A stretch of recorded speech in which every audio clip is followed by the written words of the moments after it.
আসসালামু আলাইকুম, কেমন আছেন সবাই? অনেক দিন হচ্ছে এই ডিমের বক্সগুলো পড়েছিল বাসায়, ফেলেও দিতে ইচ্ছে করছিল না। খুব সুন্দর সুন্দর বক্সগুলো, এজন্য আমি এটাকে রেখেই দিয়েছিলাম। পরে হঠাৎ করে ফেসবুকে দেখলাম যে এই বক্স থেকে সুন্দর করে টিস্যু বক্স বানানো যায়। একটা আপু দেখাচ্ছিল যে সে একটা টিস্যু বক্স এভাবে বানিয়েছিল।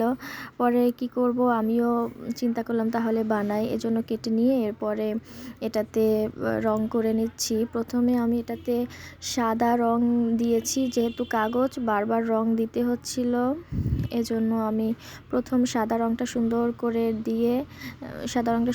দিয়েছি। এটাতে হচ্ছে চারপাশেই রং, ভিতরটাতেও দিয়েছি, চারপাশেই একটু মোটামুটিভাবে রং করে নিয়েছি।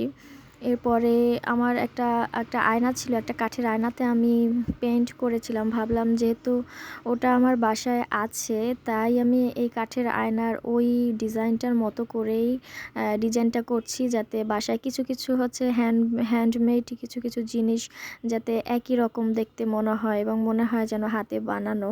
এজন্য আমি এটাকে হচ্ছে সুন্দর করে ওটার মতোই পেইন্টটা করলাম। এটা কিছুটা মান্ডালা টাইপ পেইন্ট ছিল। আসলে আমাদের আশেপাশে অনেক জিনিসই আছে যেগুলো আমরা ইউজ করি না, বা দেখতে সুন্দর হচ্ছে কি করব এটা খুঁজে পাই না।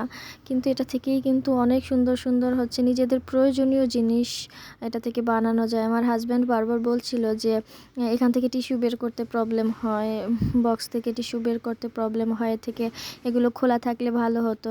এজন্য আমার মাথায়ও ওই ভিডিওটা দেখে আমার মাথায় আইডিয়াটা আসলো।